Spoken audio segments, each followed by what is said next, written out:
बिस्मिल्लाहिर्रहमानिर्रहीम। अल्हम्दुलिल्लाहि रब्बिल आलमीन वस्सलातु वस्सलामु अला नबिय्यिना मुहम्मद व अला आलिहि व सहबिहि अजमईन, अम्मा बाद। रब्बि इश्रह ली सदरी व यस्सिर ली अमरी वहलुल उक़दतम मिन लिसानी यफ़क़हू क़ौली। मोहतरम सामिन किराम, सबसे पहले तो हम अल्लाह रब्बुल आलमीन के शुक्रगुज़ार हैं जिसने हमें इस बात की तौफ़ीक़ दी कि आज हम यहाँ पर अल्लाह रब्बुल आलमीन के घर में इकट्ठा हुए हैं उसका दीन सीखने के लिए, उसके दीन के अहकामात सीखने के लिए। अल्लाह ताला से दुआ है कि अल्लाह रब्बुल आलमीन हमारी इस हाज़िरी को कबूल फरमाए और इसे हमारे मीज़ान हसनात में महफूज फरमाए। सामिन इकराम, जैसा कि गालिबन आपको ये ख़बर होगी कि आज की इस मजलिस में गुफ्तगू का मौजू है तिजारत के मसाइल। सामिन इकराम,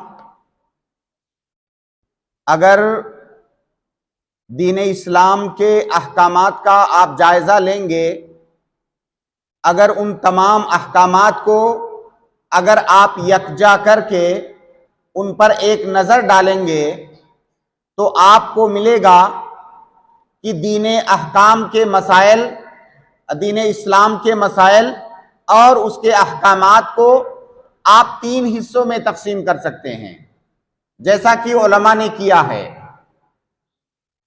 इन तीन तरह के मसाइल से बाहर इस्लाम का कोई भी हुक्म नहीं है।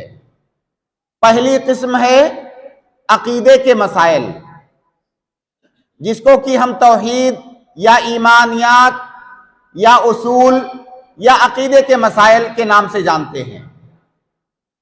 दूसरा है अखलाक व आदाब के मसाइल।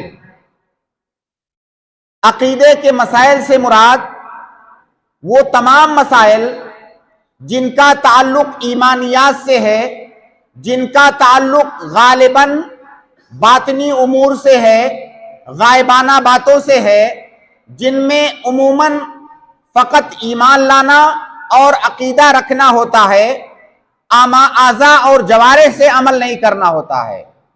अखलाक व आदाब से मुराद वो मसाइल होते हैं जिनका ताल्लुक हमारे सलूकियात से होता है,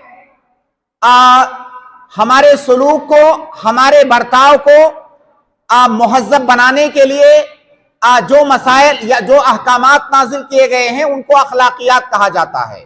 जैसे झूठ ना बोलना, सच बोलना, दूसरों के साथ अच्छे से पेश आना, हुस्ने अखलाक दिखाना वगैरह वगैरह। ये दो किस्में हो गई। तीसरी किस्म है जिसको उलमा की इस्तिलाह में अहकाम अमलिया कहा जाता है। आसान लफ्जों में वो तमाम अहकामात जिन पर हम अपने आज़ा और जवारिह से अमल करते हैं उन्हें अहकाम अमलिया कहा जाता है।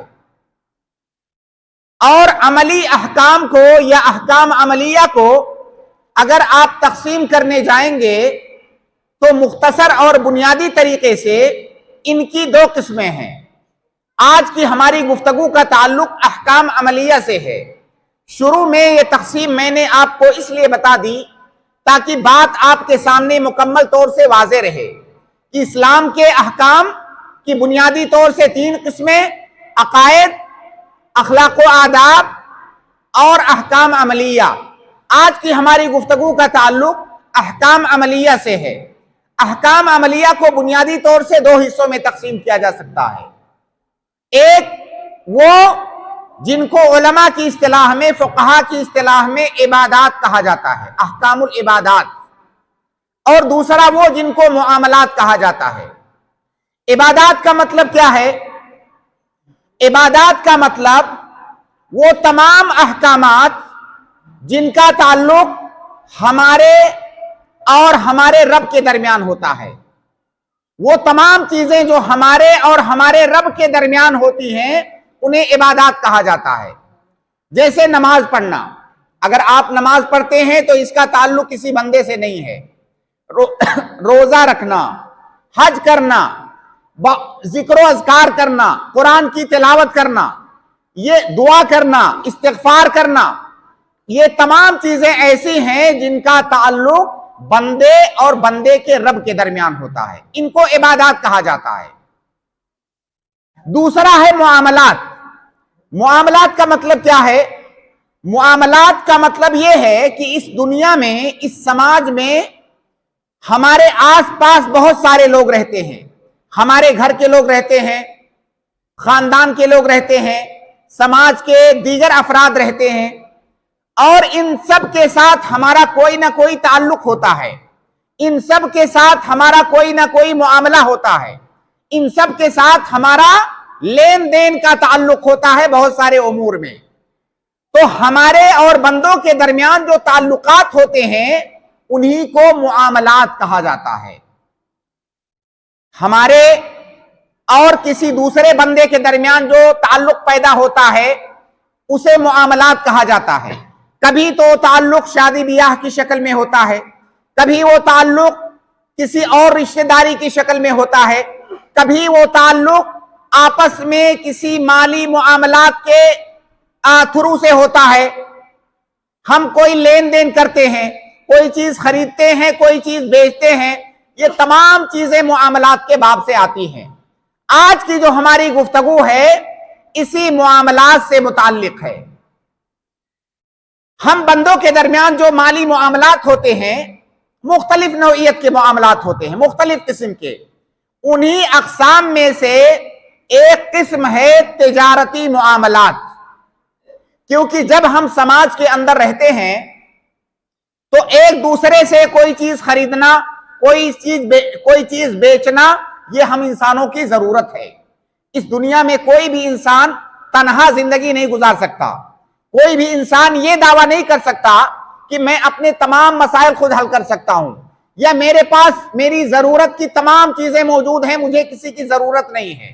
कोई इंसान ऐसा नहीं कह सकता। आपके पास पैसा है, उस पैसे के जरिए दूसरा सामान आपको खरीदने की जरूरत पड़ेगी।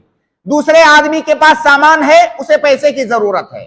लिहाजा इस दुनिया के अंदर कोई भी इंसान ऐसा नहीं है जिसे खरीदो फरोख्त की जरूरत ना पड़े। हमारा दीन ऐसा दीन है, हमारी शरीयत ऐसी शरीयत है कि हमारी शरीयत ने इस दुनिया के अंदर हमारी जिंदगी में हमें पेश आने वाले तमाम मसाइल का हल हमको दिया है। बहुत सारे लोग गलत फहमी की बुनियाद पर यह समझते हैं कि हमारा दीन या हमारी शरीयत नाम है इबादत करने का। नमाज पढ़ना, रोजा रखना, कुरान पढ़ना, हज कर लेना, ज़कात दे देना, यही नाम है दीन इस्लाम का, और यहीं तक वो इस्लाम को महसूर समझते हैं।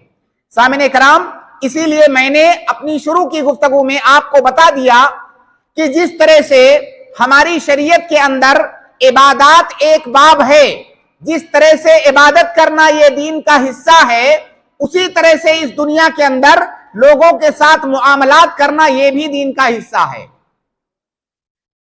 बल्कि कई मकामात पर तो इबादत से ज्यादा इनकी अहमियत है, कई सारे पहलुओं से। जैसे मिसाल के तौर पर इबादत के बाब में अगर हमसे कोई कोताही हो जाए और हम अल्लाह ताला से तौबा कर लें, माफी मांग लें, अल्लाह ताला माफ करने वाला है।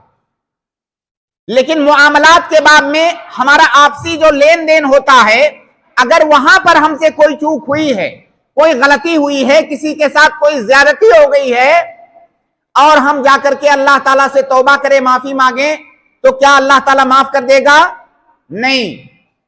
हमने जिस बंदे के साथ ज्यादती किया है मुआमला करने में, जब तक वो बंदा नहीं माफ करेगा तब तक अल्लाह ताला माफ नहीं करेगा, क्योंकि उसका इख्तियार अल्लाह ताला ने उस बंदे को दे रखा है। अब आपने देखा कि इस एतबार से इबादत से भी ज्यादा अहम है हम बंदों के आपसी मुआमलात। लेकिन हम, ये बहुत बड़ी गलत फहमी है आम आदमी के अंदर, आम इंसान के अंदर। वो समझते हैं कि हमने नमाज पढ़ लिया, पक्के नमाजी बन गए, हमने हज कर लिया, हमने रोजा रख लिया, हम रोजाना कुरान की तिलावत करते हैं, उसके बाद हमारे आपसी मुआमलात कैसे भी रहे, हमने तिजारत कैसे किया, हमने माल कैसे कमाया, हमने किसके साथ क्या जुल्म किया, क्या ज्यादती की, इससे कोई हमें फर्क नहीं पड़ता है। और हम समझते हैं कि हमने नमाज पढ़ा, इबादत की, अल्लाह का नाम लिया, जिक्र अज़कार किया और दुआ किया, इस्तिग़फ़ार किया, हमारा ईमान, हमारा इस्लाम मुकम्मल। इसमें कोई शक नहीं है कि इबादत का अपना मकाम है, इबादत के बगैर भी आपका ईमान मुकम्मल नहीं हो सकता।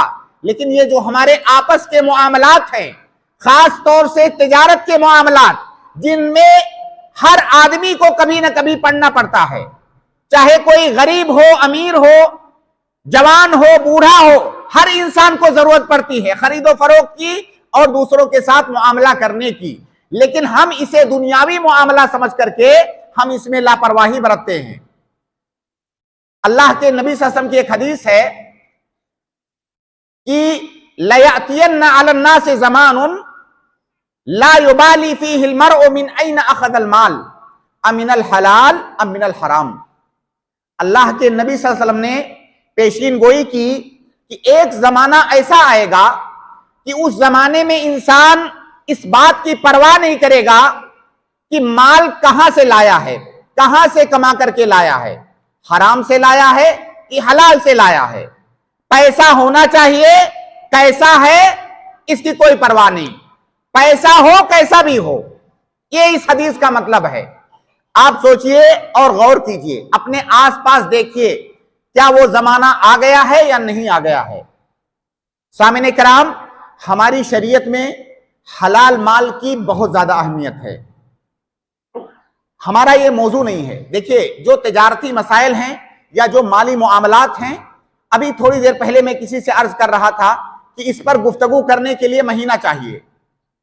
हमारा मकसूद वो तमाम मसाइल बताना नहीं है और ना यहां पर मैं बता सकता हूं, ना मैं बता पाऊंगा और ना उतना आप सुन पाएंगे एक मजलिस में। हमारा मकसूद सिर्फ इस नुक्ते को उजागर करना है कि हमारे समाज में माली मुआमलात के सिलसिले में जो बेएतदालियां हैं, जो कोताहियां हैं, जो लापरवाहियां हैं, उनके तई हमें अवेयर होना चाहिए। और हमें यह नहीं समझना चाहिए कि यह दुनियावी मसला है, इसकी कोई अहमियत नहीं है। बसा औकात इबादत से इनकी ज्यादा अहमियत है, जैसा कि अभी मैंने बताया। तो अल्लाह के नबी सल्लल्लाहु अलैहि वसल्लम ने बताया कि एक जमाना ऐसा आएगा कि बंदे को कोई परवाह नहीं होगी माल कहां से आया है।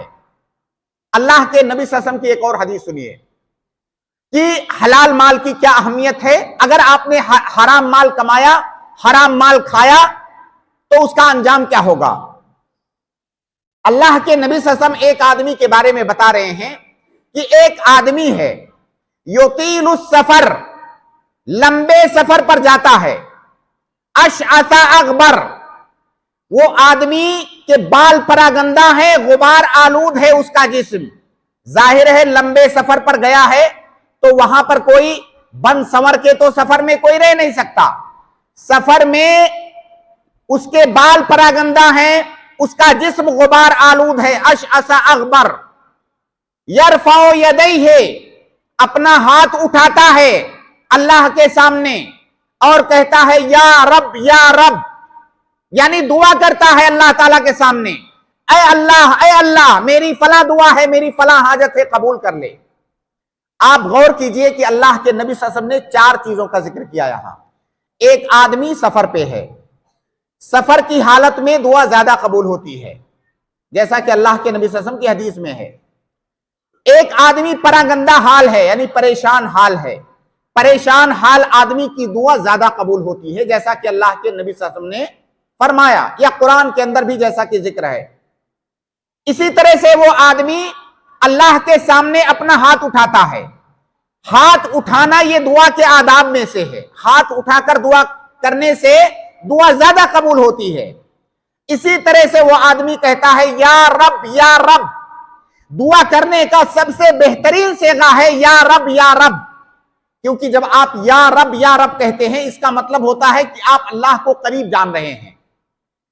तो 4 असालीब ऐसे इख्तियार किया है वो इंसान की चारों दुआ की कबूलियत के लिए असबाब हैं, यानी दुआ की कबूलियत के तमाम वसाइल उसने इख्तियार किया है।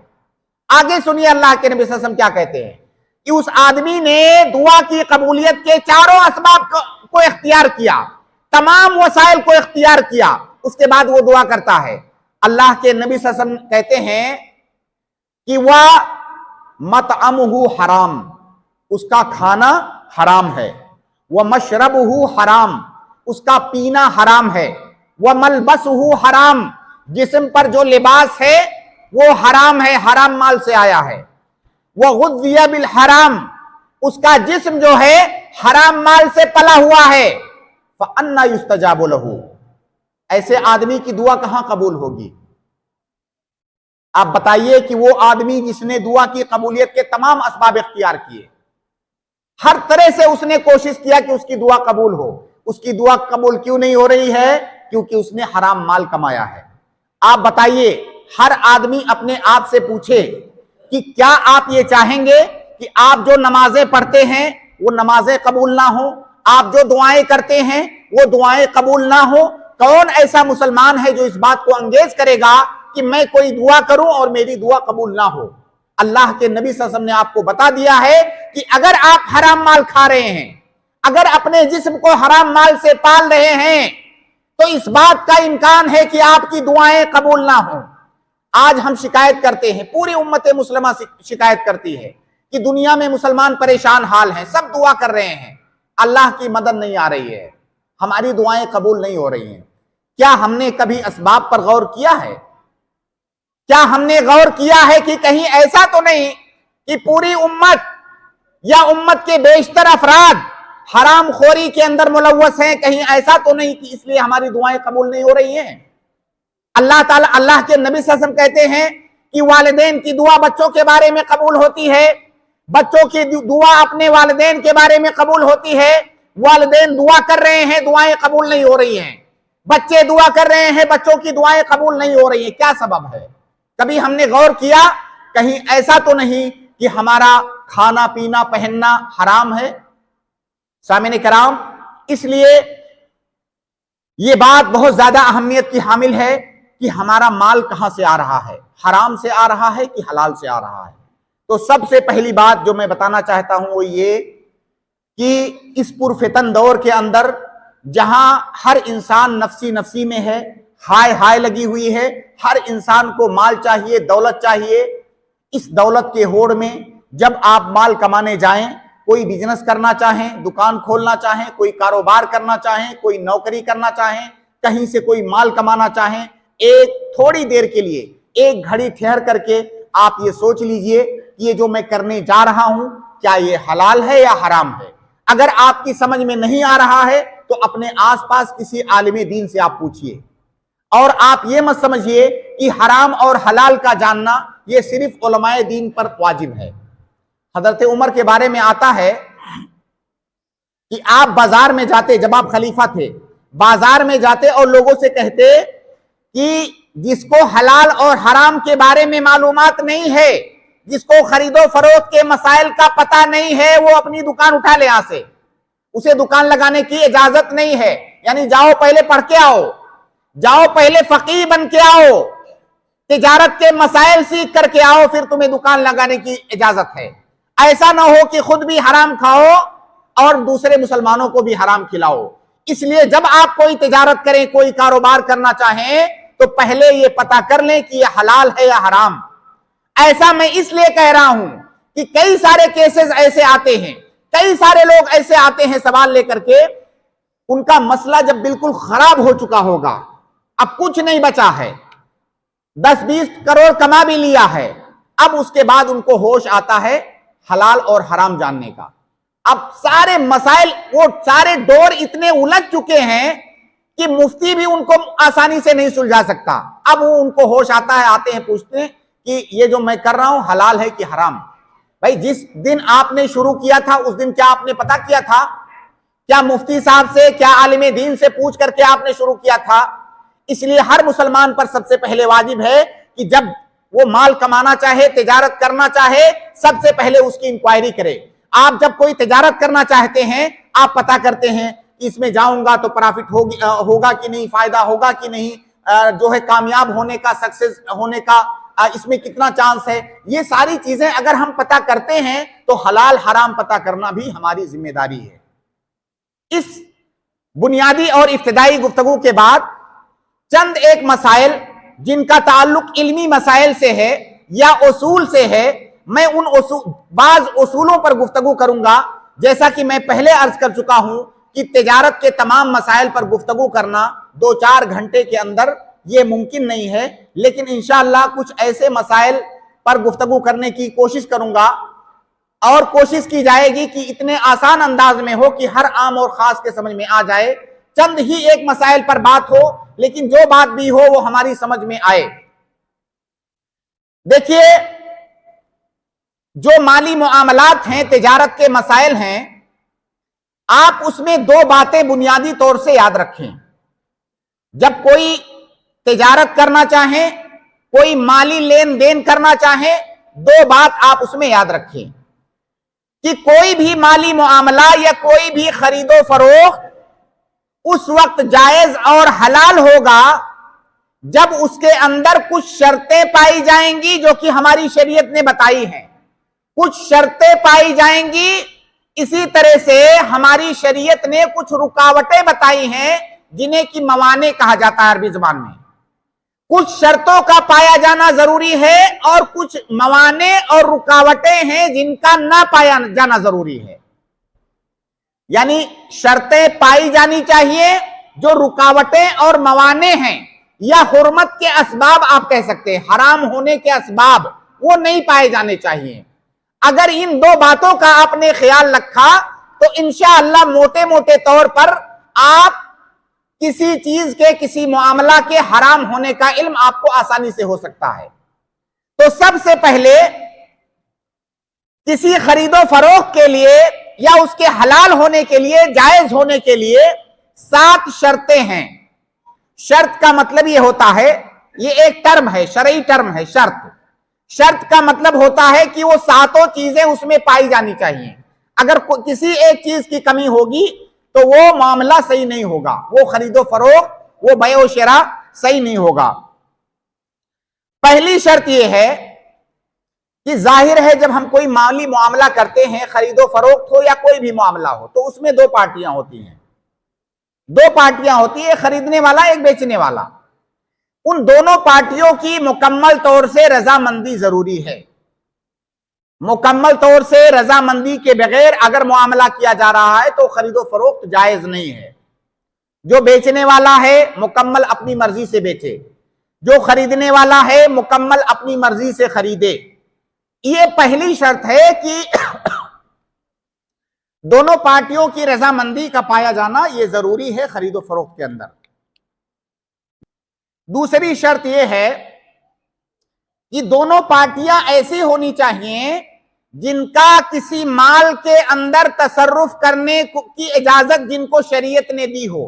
क्योंकि कुछ लोग ऐसे होते हैं, शरीयत जिनको किसी माल में तसर्रुफ करने की इजाजत नहीं देती है। किसी माल में तसर्रुफ करने की इजाजत शरीयत ने ऐसे शख्स को दी है जिसके अंदर 4 औसाफ हों। पहली बात तो आजाद हो। जाहिर है इस जमाने में सब आजाद हैं, लेकिन चूंकि पहले जमाने में गुलाम हुआ करते थे बाज लोग, इसलिए फुक़हा ने इसको भी जिक्र किया है। आदमी आजाद हो, दूसरे नंबर पर आदमी बालिग हो, तीसरे नंबर पर इंसान आकिल हो, चौथे नंबर पर इंसान रशीद हो यानी होशमंद हो। ऐसा ना हो कि वो बेवकूफ टाइप का हो। ये जब 4 शर्तें किसी इंसान के अंदर पाई जाएंगी तब उसे किसी अपने माल के अंदर तसर्रुफ करने का हक हासिल है। अब मान लीजिए कोई पागल इंसान है, आपने जाकर के उससे कोई सामान खरीद लिया, अब ये बय नहीं होगी क्योंकि वो पागल है, उसके पास दिमाग नहीं है। कोई छोटा बच्चा है, आपने उससे जाकर के सामान खरीद लिया, क्योंकि वो बच्चा है, बालिग नहीं है, ये खरीदो फरोख्त नहीं होगी। इल्ला ये कि उस बच्चे के वली ने, उसके जिम्मेदार ने उस बच्चे को इजाजत दे रखी हो। बहुत सारी दुकानों में हम देखते हैं छोटे बच्चे बैठे हुए हैं काउंटर पे, तो अगर उस दुकानदार ने, उसके बाप ने, उसके वली ने इजाजत दी हुई है उस बच्चे को तो बच्चा बेच सकता है, वरना उसके औलिया की रजामंदी और उनकी इजाजत के बगैर किसी नाबालिग से कोई सामान खरीद रहे हैं तो जायज नहीं होगा। तो पहली शर्त क्या है? दोनों की रजामंदी। तीसरी शर्त यह है कि वो जायज़ुत तसर्रुफ हो यानी तसर्रुफ की इजाजत हो। तीसरी शर्त यह है कि जो माल हम खरीद या बेच रहे हैं वो माल ऐसा होना चाहिए जो हमारी शरीयत के अंदर मुबाह और जायज हो। मुबाह और जायज का मतलब क्या है कि उसका इस्तेमाल करना हमारी शरीयत में हलाल हो। जैसे मिसाल के तौर पर कोई आदमी सिगरेट बेच रहा है, कोई आदमी शराब बेच रहा है। जब शराब और सिगरेट हमारी शरीयत में सिरे से पीना जायज ही नहीं है, तो गोया कि उसका बेचना भी जायज नहीं होगा। अब अगर कोई आदमी हराम माल खरीद रहा है तो ये शरई खरीदो फरोख्त नहीं होगी, वो मिल्कियत मुंतकिल नहीं होगी, वो खरीदो फरोख्त जायज नहीं है। आपने उसको पैसा दिया, वो पैसे का मालिक नहीं बनेगा। आपने उससे वो हराम माल लिया, आप उस हराम माल के मालिक नहीं बनेंगे। तो तीसरी शर्त यह है कि दोनों तरफ से जो अदला बदली हो रही है, कीमत और सामान, ये दोनों मुबाह और जायज होने चाहिए, हराम नहीं होने चाहिए। अब आप इसी पर कयास करते जाइए कि वो कौन सी चीजें हैं जो हमारी शरीयत में हराम है। हराम चीज के खरीदो फरोख्त जायज नहीं है, वो खरीदो फरोख्त मुनाकिदी नहीं होगी। चौथी शर्त क्या है कि जो सामान खरीद या बेच रहे हैं, खरीदने और बेचने वाला या तो उसका मालिक हो या उसके कायम मकाम हो। मिसाल के तौर पर यह सामान मेरा है, मैं ही इसको बेच सकता हूं। अगर कोई दूसरा आदमी मेरा सामान ले जाकर के बेच दे तो वो बिक्री मुनाकिद नहीं होगी, वो शरई बिक्री नहीं है। हां, अगर मैंने उसको वकील बनाया है, उसको इजाजत दिया हुआ है, तब वो बेच सकता है। जैसे बहुत सारे लोग ऐसा सामान बेच देते हैं जिसके वो मालिक नहीं होते हैं। सामान अभी बेच दिया, बाद में सामान खरीद के लाएंगे, डिलीवरी करेंगे। अल्लाह के नबी सल्लल्लाहु अलैहि वसल्लम की हदीस है कि ला तबे माले से इंदक, ऐसा सामान मत बेचो जिसके आप मालिक नहीं हो। अगर सामान अभी आपके पास नहीं है तो वो सामान आप नहीं बेच सकते जिसके आप मालिक नहीं हैं। जब सामान के आप मालिक बन जाएं, उसी वक्त आप वो सामान बेच सकते हैं। तो ये चौथी शर्त है कि दोनों आदमी, खरीदने वाले बेचने वाले, खरीदने वाला उस पैसे का मालिक हो, बेचने वाला उस सामान का मालिक हो, और दोनों खरीद बेच रहे हों। ये चौथी शर्त है। पांचवी शर्त है कि जिस चीज को खरीदा जा रहा हो वो चीज ऐसी हो जिसे उस टाइम जिसको डिलीवर करना ये मुमकिन हो। अगर कोई ऐसी चीज आप बेच रहे हैं जिसका डिलीवर कर पाना आपके बस में ही नहीं, जैसे कि आप कहें चिड़िया उड़ रही है, मैं इसको बेच रहा हूं, उसको आप कैसे डिलीवर करेंगे? ये ऐसी मिसाल है जो बिल्कुल सामने की है। कोई भी ऐसा सामान आप बेच रहे हैं जिसको डिलीवर कर पाना आपके लिए मुमकिन नहीं है, तो ये जायज नहीं है। ये 6 शर्तें हुई। 7वीं शर्त है कि वो जो सामान आप बेच रहे हैं वो सामान मालूम हो, मजहूल ना हो। जो सामान आप बेच रहे हैं वो मालूम हो, मजहूल ना हो। जैसे मान लीजिए एक डब्बा है, डब्बे के अंदर कोई सामान रखा हुआ है, डब्बा बंद है, हमको पता नहीं डब्बे के अंदर क्या है, डब्बे के अंदर मोबाइल है कि कंप्यूटर है या कोई मिठाई है, कौन सी चीज है हमें पता ही नहीं है। या मान लीजिए उसके अंदर जो सामान है उसकी हमें क्वांटिटी नहीं पता है, या उसके अंदर जो सामान है हमें उसकी क्वालिटी नहीं पता है, हमें सामान का इल्म नहीं है। तो अगर सामान का इल्म नहीं है, ऐसी सूरत में उसको मजहूल कहा जाता है। किसी मजहूल चीज को बेचना ये जायज नहीं है। हां, अगर डब्बे में सामान बंद है लेकिन डब्बे के ऊपर पूरा डिटेल लिखा हुआ है, ये सामान फला सामान है, इतनी क्वांटिटी में है, फला फला इसकी क्वालिटी है, सारी चीजें लिखी हुई हैं, तब इसका मतलब वो सामान मालूम है। खुलासा ये कि जो सामान आप खरीद या बेच रहे हैं वो मालूम होना चाहिए, मजहूल नहीं होना चाहिए। इसी तरह से आखिरी शर्त यह है कि जो कीमत आप दे रहे हैं वो कीमत भी मालूम होनी चाहिए। मैं कितने में खरीद रहा हूं, खरीदते और बेचते वक्त वो पता होना चाहिए। ऐसा ना हो कि भाई ये सामान ले जाइए आप, परसों हम लोग रेट तय कर लेंगे। परसों तय क्या करेंगे हमें आज थोड़ी पता है। जिस वक्त आप खरीद या बेच रहे हैं कीमत उसी वक्त मालूम होनी चाहिए, और इस तरह से मालूम होनी चाहिए कि फ्यूचर में उसके कम ज्यादा होने का इम्कान ना हो। तो जिस वक्त आप सामान बेच रहे हैं उसी वक्त कीमत तय करना यह जरूरी है। बहुत सारे लोग क्या करते हैं, सामान अभी दे देंगे, कहेंगे सामान अभी ले लो, यह गल्ला है अभी ले लो, और 4 महीने के बाद हम लोग जो है रेट तय करके उस वक्त जो रेट रहेगा वो रेट में ले लूंगा। भाई उस वक्त क्या रेट रहेगा हमें नहीं पता है। तो सामान की कीमत जिस वक्त आप खरीद रहे हैं उसी वक्त मालूम होनी चाहिए। ये तकरीबन 7 या 8 शर्तें हैं। किसी भी सामान को खरीदते और बेचते वक्त ये 7-8 शर्तें पाई जानी जरूरी हैं। अगर कोई एक शर्त ना पाई गई तो वो खरीदो फरोख्त इस्लामी खरीदो फरोख्त नहीं है, वो जायज नहीं है। अब आइए दूसरे नंबर पर देखते हैं, कुछ मवाने हैं, कुछ ऐसी चीजें हैं, कुछ ऐसे रीजंस हैं जो किसी खरीदो फरोख्त के अंदर नहीं पाए जाने चाहिए। इनको मवाने कहा जाता है। अगर उनमें से कोई एक पाया गया तो वो खरीदो फरोख्त हराम और नाजायज है। मुझे मालूम है कुछ बातें ऐसी आ रही हैं जो इल्मी इस्तिलाहात हैं, लेकिन इससे ज्यादा आसान अंदाज में पेश कर पाना उर्दू में शायद मुमकिन ना हो, इसलिए आप थोड़ी सी कोशिश करें, इंशाअल्लाह समझना आसान होगा। कुछ 4 चीजें ऐसी हैं कि किसी भी खरीदो फरोख्त के अंदर अगर वो पाई गई तो हराम होंगी। पहली चीज ये, जिसका जिक्र पहले भी आ चुका है, कोई ऐसा सामान जिसको आप खरीद रहे हैं उस सामान का ऐन ही मुहर्रम है, यानी वो सामान बजाते खुद हराम है। जैसे मैंने मिसाल दिया शराब, जैसे मान लीजिए मुर्दार गोश्त, वो सामान ही हराम है हमारी शरीयत में, उसका इस्तेमाल करना ही हराम है। तो पहला सबब है किसी मुआमले, किसी खरीदो फरोख्त के हराम होने के लिए कि वो सामान ही हराम हो। जैसे शराब, मिसाल के तौर, बहुत सारे सामान हैं, तो ये पहला सबब है। दूसरा सबब है कि उस खरीदो फरोख्त के अंदर गरर या जहालत हो, जो अभी मैंने थोड़ी देर पहले जिक्र किया। अगर सामान के अंदर गरर है, जहालत है, जहालत मतलब पता नहीं है, क्या है पता नहीं, ब्लाइंड है, या कीमत के अंदर गरर या जहालत है, तो वो खरीदो फरोख्त जायज नहीं है। चौथा माने या चौथा सबब है किसी मामले के अंदर सूद का होना, रिबा जिसको कहते हैं अरबी में। किसी मामले के अंदर अगर सूद है तो वो मामला हराम है, नाजायज है। चौथा सबब है कोई भी ऐसी चीज जो वसीला बने, सबब बने सूद का, या सबब बने गरर और जहालत का। ये 4 असबाब ऐसे हैं बुनियादी तौर से, इन्हीं 4 असबाब की वजह से कोई मामला, कोई खरीदो फरोख्त हराम होता है। तो पहले मैंने 7 शुरूत का जिक्र किया, इसको आप याद रखें। उसके बाद मैंने 4 मवाने का जिक्र किया जो किसी मामला के हराम होने के असबाब हैं।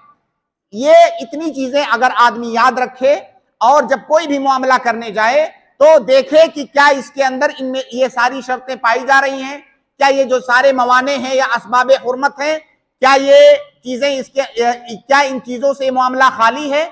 अगर उसका दिल मुतमईन हो जाए उसके बाद वो खरीदो फरोख्त कर सकता है। सामिने कराम, जैसा कि मैं बार बार ये बात कह रहा हूं कि सिर्फ फकत मैं उसूल आपको बताने की कोशिश कर रहा हूं, इन एक एक नुक्ते के बहुत सारी तफसीलात हैं जिनमें ना तो जाने की गुंजाइश है ना तो जाने का वक्त है।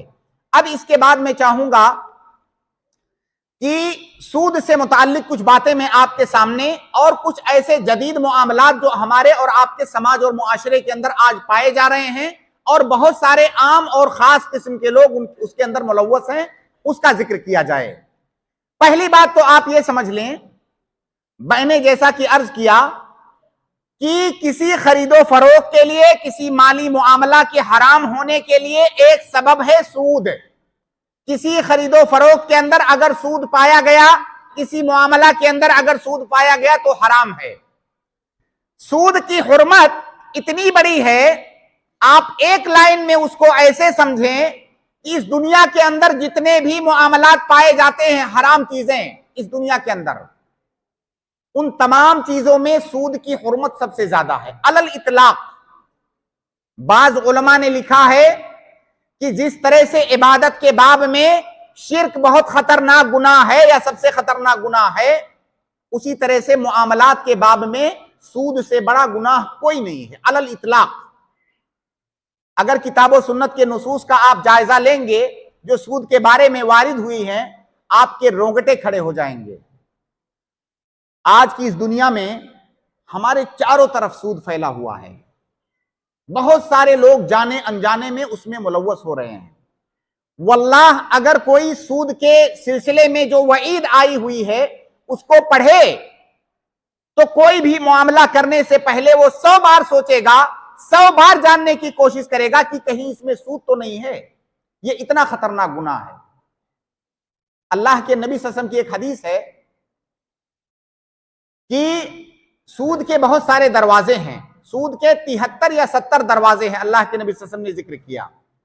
उनमें दरवाजे से मुराद यहां कैटेगरीज हैं।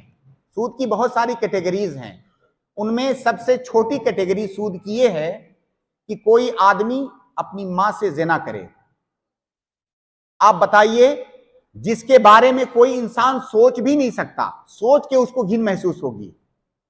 सूद का जो सबसे कमतर दर्जा है, उस गुनाह से खतरनाक है।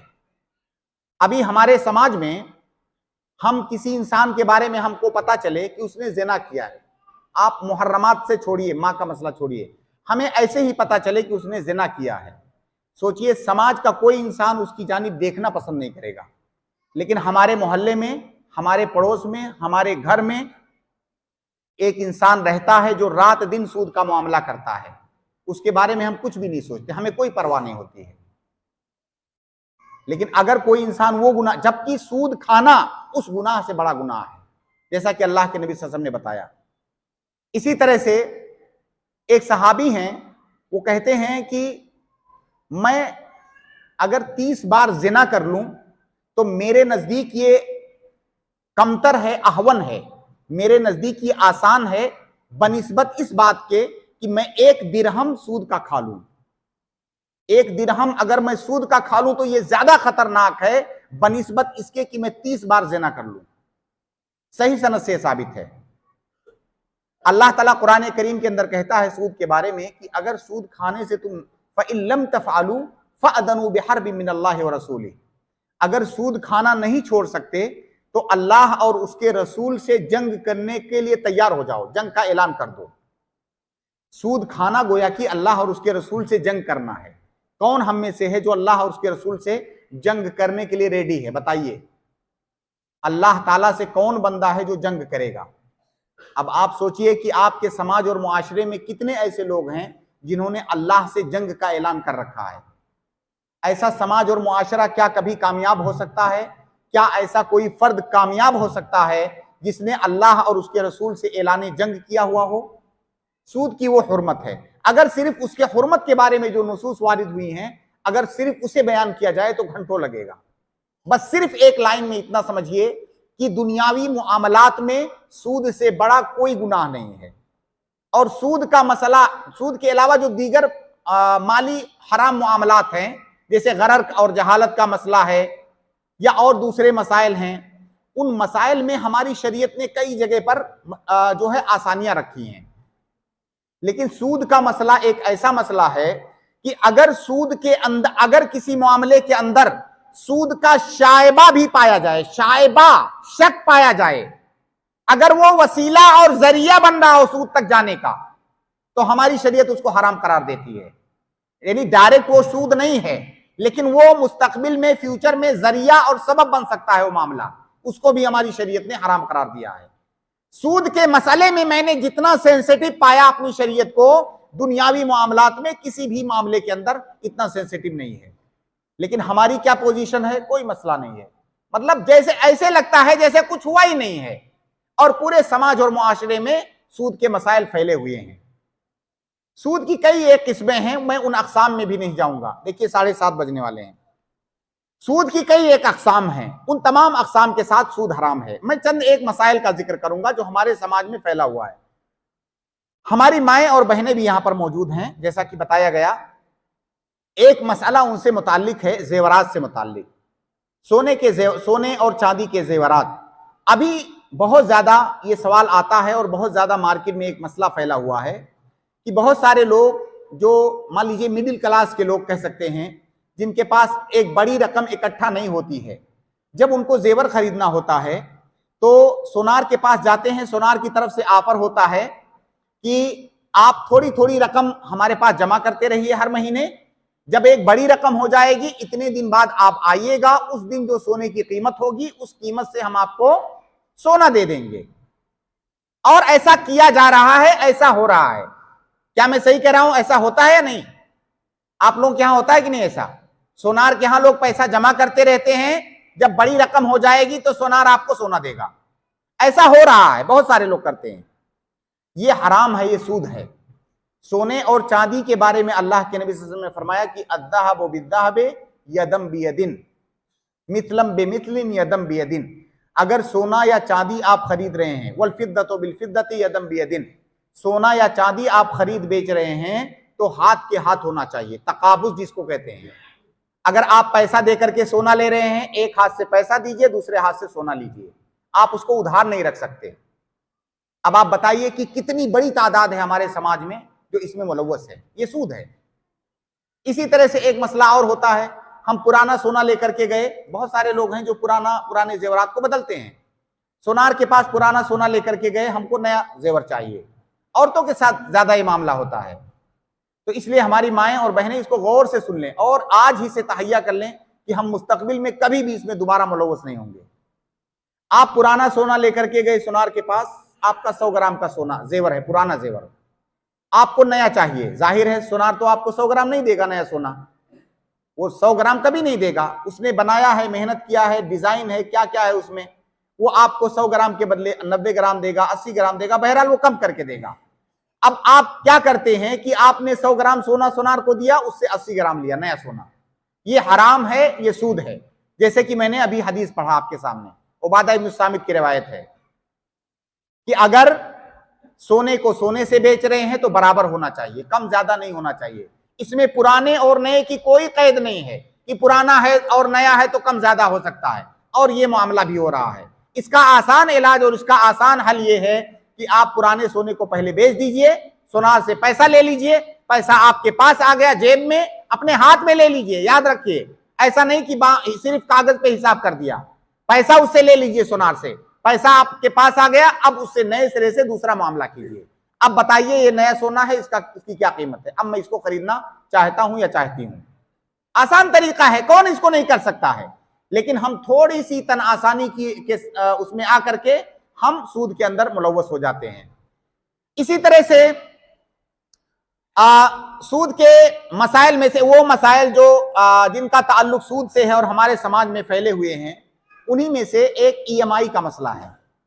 आज की इस दुनिया में हमारे समाज में खास तौर से बहुत सारे घरेलू सामान, फ्रिज है, वॉशिंग मशीन है, कूलर है, एसी है, दुनिया भर के सामान जो घरेलू इस्तेमाल की चीजें होती हैं, अक्सर लोग उसको ईएमआई पर खरीदते हैं। मोबाइल खरीदते हैं, लैपटॉप खरीदते हैं, गाड़ियां खरीदते हैं, कार, बाइक, ईएमआई पर। ईएमआई में क्या अभी सिस्टम होता है जिसको अरबी में बैउ तक़सीद कहा जाता है, किस्तों पर सामान खरीदना।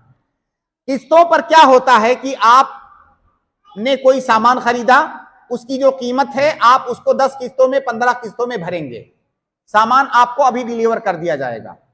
और आपके साथ वो दुकान वाला एक एग्रीमेंट करेगा कि अगर कोई किस्त आपने टाइम से नहीं भरा, हर किस्त का एक टाइम होगा, अगर कोई किस्त आपने इंस्टॉलमेंट जो है वो टाइम से नहीं भरा तो आपको जुर्माना देना होगा।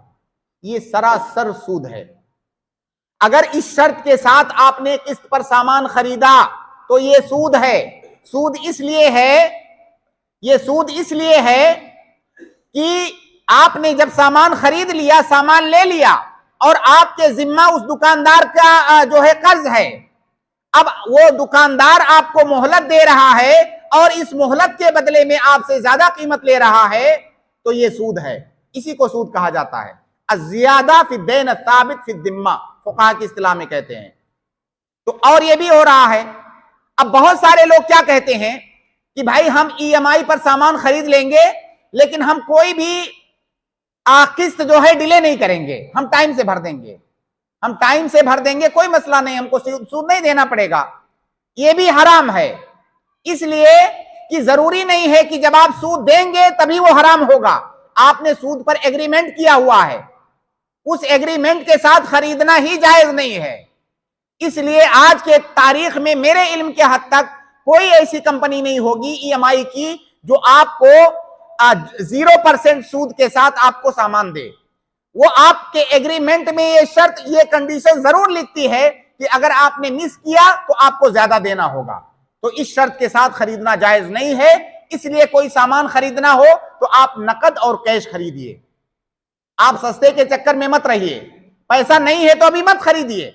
जरूरी थोड़ी है बाइक खरीदना, कार खरीदना, जरूरी नहीं है फ्रिज खरीदना, नहीं है, सब्र कीजिए, जब हो जाएगा तब खरीदिएगा। अब दुनिया के चक्कर में सूद जैसे खतरनाक मामले के अंदर आप मुलव्वस हो रहे हैं। तो ये भी एक सूरत है। इसी तरह से बहुत सारी मुंतशिर सूरतों में से एक सूरत है क्रेडिट कार्ड। मेरे ख्याल से अक्सर और बेशतर लोग जानते होंगे क्रेडिट कार्ड का मतलब। एक होता है डेबिट कार्ड और एक क्रेडिट कार्ड। डेबिट कार्ड आमतौर से जिसको हम एटीएम कार्ड बोलते हैं। डेबिट कार्ड में क्या होता है कि आपका अकाउंट होता है, आपके अकाउंट में पैसा जमा होता है, ऑलरेडी पैसा आपका अकाउंट में जमा होता है। आप एटीएम में गए, आप बैंक में गए या आप मार्केट में गए, आपने अपने उसी पैसे को इस्तेमाल किया जो आपके अकाउंट में जमा है। क्रेडिट कार्ड में ऐसा नहीं होता है। क्रेडिट कार्ड में आपके अकाउंट में कोई पैसा नहीं होता है। बैंक आपको एक कार्ड बना करके देता है, उसका अलग अलग उसकी लिमिट होती है। जिस तरह आप अमीर हैं, गरीब हैं, उस तरह से उसकी लिमिट होती है। मान लीजिए आपने 50,000 का क्रेडिट कार्ड लिया, आपके अकाउंट में कोई पैसा नहीं है, आपको कोई पैसा नहीं देना है अभी। अब उस क्रेडिट कार्ड को आप इस्तेमाल कर सकते हो, एटीएम से पैसा निकाल सकते हो, आप मार्केटिंग कर सकते हो ऑनलाइन, आप कहीं दूसरी जगह इस्तेमाल कर सकते हो। अब ये जो 50,000 आप इस्तेमाल करोगे, गोया कि बैंक वाला आपको कर्ज दे रहा है और उसके बाद एक टाइम लाइन होगा, 1 महीना, 2 महीना, 4 महीना, जो भी हो, एक टाइम लाइन होगा। उसी टाइम लाइन के अंदर आपको ये पैसा जो 50,000 आपने इस्तेमाल किया है इसको पे करना होगा। अगर आपने उस टाइम पर पे नहीं किया तो आपको इतना % इजाफी रकम देना होगा। आपने लिया है 50,000, देना होगा 60,000 मसलन। अब ये जो इजाफी रकम आप दे रहे हो यही सूद है, क्योंकि कायदा है कि कुल्लु कर्दिन जर्रा नफ़अन फहुव रिबा। आपने कर्ज लिया है 50,000, पे कर रहे हैं 60,000, यही सूद है।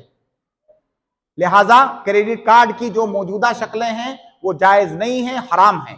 अब अगर कोई आकर के यहां कहता है कि भाई मैं क्रेडिट कार्ड लूंगा लेकिन मैं किस्तें जो है वो उसको जो मुझे भरना है मैं टाइम से भर दूंगा, मैं टाइम लाइन क्रॉस नहीं करूंगा, तो मैं सूद में कहां जाऊंगा? उसका जवाब भी वही है जो मैंने अभी थोड़ी देर पहले दिया कि आप हराम मामले पर एग्रीमेंट कर रहे हैं, साइन कर रहे हैं, वो हराम है। जरूरी नहीं है कि जवाब दोगे तभी हराम होगा। आपने उस पर एग्रीमेंट किया, रजामंद हुए, यही हराम है। लिहाजा खुलासा ये कि मौजूदा दौर में क्रेडिट कार्ड की जितनी भी शक्लें हैं सब हराम और नाजायज हैं। हमारी शरीयत में हराम चीज सिर्फ एक सूरत में हलाल होती है। हराम के हलाल होने की सिर्फ एक शक्ल है, आदमी के पास ऐसी मजबूरी हो कि वो जिंदगी सरवाइव नहीं कर सकता किसी भी सूरत में। मजबूरी का मतलब बहुत सारे लोग हमारे यहाँ क्या समझते हैं कि मजबूरी का मतलब यह है कि मेरे पास बाइक है, मुझे कार चाहिए, मजबूरी है मेरी। मेरे पास बंगला नहीं है, छोटा सा घर है, मुझे बंगला चाहिए, अब पैसा नहीं है, मेरी मजबूरी है बंगला लेना। भाई लग्जरी लाइफ ये मजबूरी नहीं है। मजबूरी ये है कि आपके पास रोटी नहीं है, नहीं खाओगे तो मर जाओगे।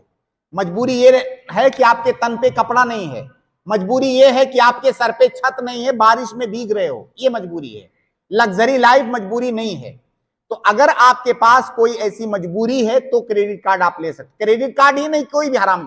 भाई मजबूरी में तो मैदा खाना जायज है, जैसा कि सूरह माइदा के अंदर वजाहत है इसकी। तो मजबूरी में हराम खाना जायज है, लेकिन वो कौन सी मजबूरी? वो मजबूरी नहीं जिसे आपने अपने दिमाग में बना रखा है।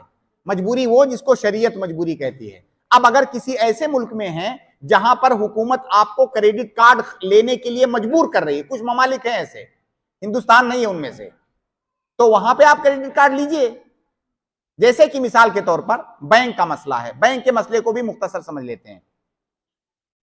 हमारे यहां जितने भी बैंक हैं सब सूदी बैंक हैं। आप बैंक से कर्ज लोगे, आपसे वो सूद लेगा। बैंक के अंदर आप पैसा डिपॉजिट करोगे, वो आपको सूद देगा। पूरा कारोबार सूद पर चल रहा है। हमारी शरीयत में सूद की कोई गुंजाइश नहीं है। मतलब खुले तौर पर दो टोक में इन सूदी बैंकों में अकाउंट खोलने की, उनके साथ मुआमला करने की कोई भी गुंजाइश नहीं है असल हुक्म के अंदर। लेकिन बैंक में अकाउंट खोलना आपकी मजबूरी है। आपको यहां रहना है, यहां सरवाइव करना है, मुल्क का कानून है, मुल्क का निजाम है कि आप इतने से ज्यादा रकम अपने घर में कैश की शक्ल में नहीं रख सकते। अगर आप रखोगे तो गैर कानूनी है। तो जाहिर है आपकी मजबूरी है, आपको मुल्क के निजाम पर, कानून पर अमल करना है। अब गोया कि बैंक में अकाउंट खोलना आपकी मजबूरी है। अगर किसी के पास ये मजबूरी ना हो, मान लीजिए किसी के पास इतना ज्यादा पैसा नहीं है कि वो गैर कानूनी दायरे में चला जाएगा, ब्लैक मनी हो जाएगी उसकी, तो उसको फिर इजाजत नहीं होगी। अगर आपकी मजबूरी है तो बैंक में मजबूरी की सूरत में अकाउंट खोलना जायज हुआ। अब आपने बैंक में अकाउंट खोला तो बैंक से जाहिर है सूद की रकम आएगी, सूद की रकम आएगी। ये भी एक तफसील तलब मसला है कि वो जो सूद की रकम आपको मिल रही है बैंक से, इंटरेस्ट की रकम, उसको आप क्या करें। मुख्तसर 2 लाइन में जवाब उसका ये है, बगैर तफसील में जाए हुए, क्योंकि इसके तफसील के लिए कम से कम 15-20 मिनट चाहिए। उसका जवाब यह है कि सूद का वो इंटरेस्ट की रकम जो आपके अकाउंट से आपको मिल रही है, आप उसको या तो किसी गरीब मुहताज को दे दीजिए, या तो किसी रिफाह आम्मा में, किसी खैरी काम में, वेलफेयर काम में खर्च कर दीजिए, जहां से आम लोगों का फायदा हो। खुलासा ये कि उसको किसी भी ऐसी जगह पर आप इस्तेमाल नहीं कर सकते जिससे आपका निजी फायदा होने वाला है, क्योंकि आपने उसे हराम तरीके से हासिल किया है, और हराम तरीके से जो माल आप हासिल किए हैं वो आपके लिए जायज नहीं है। आपके मन में यह सवाल आ सकता है कि जब वो हराम है तो दूसरे के लिए कैसे हलाल हो गया। तो वो जो नोट आपको मिला है बैंक से, वो नोट हराम नहीं है, उसके हासिल करने के तरीके ने उसे हराम बना दिया है, और जब तरीके ने हराम बनाया है तो हासिल करने वाले के लिए हराम है, ना कि दूसरे लोगों के लिए।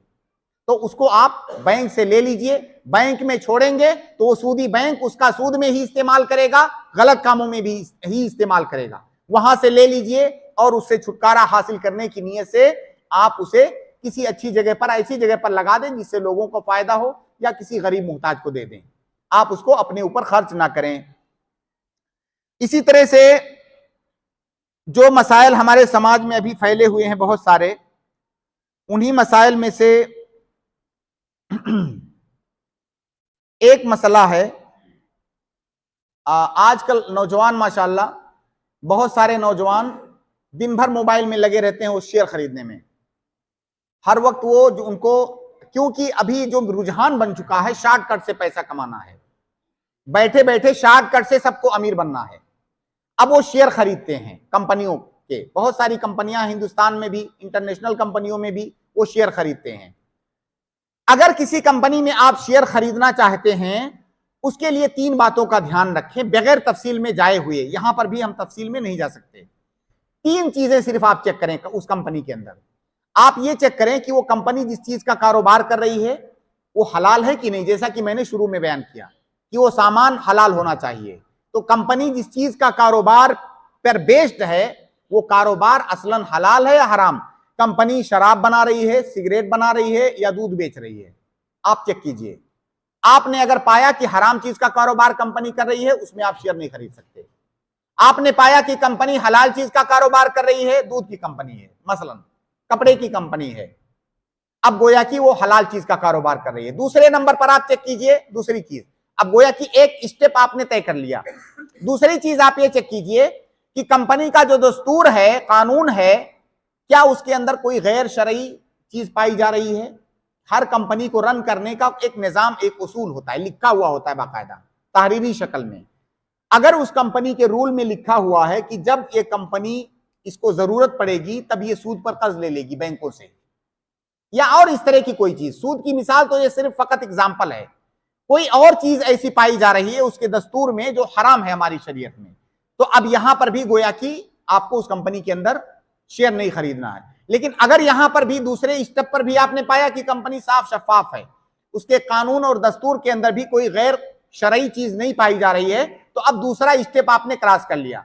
अब तीसरे मरहले में जाकर के आप ये चेक कीजिए कि कहीं ऐसा तो नहीं कि कंपनी का कारोबार तो हलाल है, कंपनी का कानून भी सब ठीक है, कोई गैर शरई चीज नहीं है, लेकिन टेबल के नीचे से हराम हो रहा है।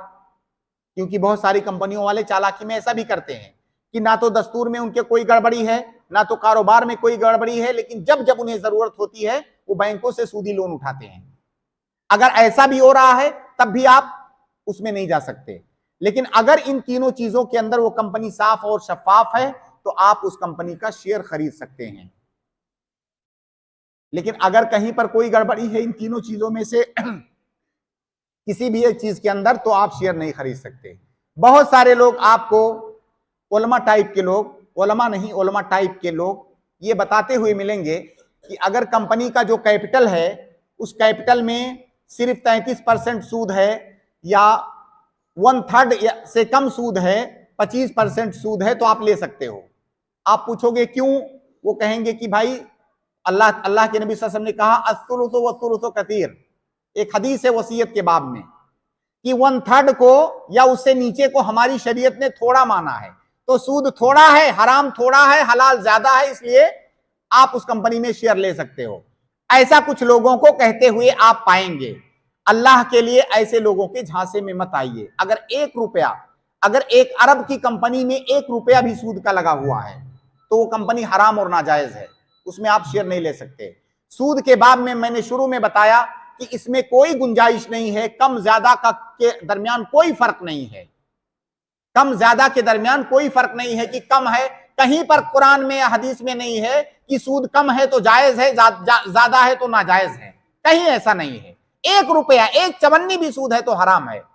तो लिहाजा आजकल के नौजवान जो शॉर्टकट पैसा कमाने के लिए शॉर्टकट तरीके ढूंढते हैं, उनका एक महबूब मशगला है शेयर खरीदना, शेयर मार्केट में जाकर।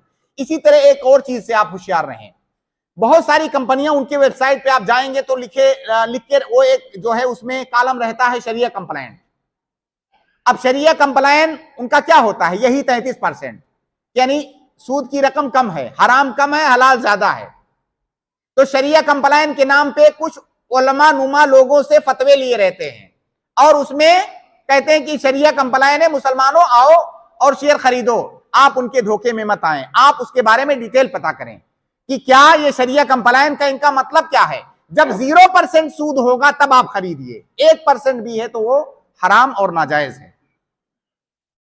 इसी तरह से एक और मसला इंश्योरेंस का मसला है। इंश्योरेंस के मसले में भी मुख्तसर अंदाज में आप यूं समझें कि इस वक्त मार्केट के अंदर इंश्योरेंस की जितनी भी किस्में पाई जा रही हैं वो तमाम ही किस्में नाजायज और हराम हैं। इंश्योरेंस का मतलब आप सब समझते हैं, उसे समझाने की जरूरत नहीं है। उसके हराम होने की वजह क्या है, उसका सबब क्या है, मैं सिर्फ ये बताता हूं। उसका सबब यह है कि इंश्योरेंस के अंदर एक तो जुआ है, दूसरा उसके अंदर सूद है, तीसरा उसके अंदर गरर और जहालत है, जो कि मैंने शुरू में बताया। तो देखिए, सूद भी हुर्मत के असबाब में से है। शुरू में जैसा कि मैंने उसूल में बताया, जुआ भी गरर की एक शक्ल है। इसी तरह से इसके अंदर गरर और जहालत है, यह भी हुर्मत के असबाब में से है। इसके अंदर जुआ कैसे है? जुआ ऐसे है, जुआ का मतलब यह होता है कि किसी मुआमले के अंदर आप दाखिल हो और आपको पता ना हो कि आपको इसका अंजाम क्या होगा। क्या आप जीत के बाहर निकलोगे या हार के बाहर निकलोगे? यही तो होता है इंश्योरेंस के अंदर। आपने इंश्योरेंस लिया, अभी 4 किस्तें जमा किया था, पता चला आपको 1 करोड़ का जो है की रकम मिल गई। अभी आपने 4 ही किस्तें जमा किया था। कभी ऐसा हुआ कि पूरी जिंदगी किस्तें भरते रह गए, 1 रुपया नहीं मिला, क्योंकि जो कंडीशंस हैं वो कंडीशंस आपके पास नहीं आई। तो इस तरह से इसके अंदर जुआ है। दूसरा ये कि इसके अंदर सूद है। सूद कैसे है? आप ये जो पैसे जमा कर रहे हैं किसकी शक्ल में, इंश्योरेंस कंपनी को जो प्रीमियम भर रहे हैं आप, अगर पैसे को पैसे से बदला जा रहा है तो यदम बेयदिन होना चाहिए, हाथ के हाथ, जैसा कि मैंने शुरू में बताया। अब ये पैसा जो किस्तें आप भर रहे हैं, इसके बदले में पैसा आपको बाद में मिलेगा, तो हाथ के हाथ कहां हुआ? इसको रिबन नसिया कहा जाता है। नसिया एक किस्म है सूद की, तो इसके अंदर सूद की एक किस्म पाई गई। दूसरी किस्म रिबल फजल है सूद की, वो भी इसके अंदर पाई जाती है। वो ये है कि पैसे को पैसे से बदल रहे हो तो जिस तरह से जो है हाथ के हाथ होना चाहिए, उसी तरह से बराबर होना चाहिए। मैं आपको 10 रुपया दे रहा हूं तो आप भी मुझे 10 रुपया दीजिए। 10 के बदले में 11 नहीं ले सकता मैं। यहां पे क्या होता है, किस्त में हो सकता है किस्तें, आपने इंश्योरेंस की किस्तें 10,000 भरी हो और आपको 10 लाख मिल जाए, तो ये बराबर तो नहीं हुआ, ये तो कम ज्यादा हुआ। तो बहरहाल इंश्योरेंस की जितनी भी शक्लें हिंदुस्तान में पाई जा रही है, पूरी दुनिया के अंदर, हिंदुस्तान में सिर्फ नहीं, वो तमाम नाजायज हैं। आप इंश्योरेंस सिर्फ वहीं पर ले सकते हैं जहां पे आपकी मजबूरी है। मजबूरी वो जो मैंने बताया शुरू में कि आपको यहां रहना है तो यहां के कानून के तहत अमल करना है। आपको फला चीज का, जैसे गाड़ी है, रोड पे नहीं जा सकते, आपको इंश्योरेंस लेना है, तो ऐसी जगह पर गुंजाइश है, बाकी जगहों पर आप नहीं ले सकते। अजान का वक्त बिल्कुल करीब है, इसलिए मैं अपनी गुफ्तगू यहीं ख़त्म करता हूँ। इससे ज़्यादा की गुंजाइश नहीं है। अल्लाह ताला से इस उम्मीद के साथ कि जो बातें भी जिक्र की गई हैं इंशाअल्लाह इसमें हमारे लिए फ़ायदा होगा। अगर किसी के पास कोई सवाल हो, ख़ास तौर से सवाल ऐसा जो मौजू से मुताल्लिक हो, और ऐसा मसला हो जो ज़मीनी चीज़ों से जुड़ा हुआ हो, जो आपके समाज में पाई जा रही हो जो चीज़, उसके बारे में सवाल कर सकते हैं। इंशाअल्लाह कोशिश की जाएगी जवाब देने की।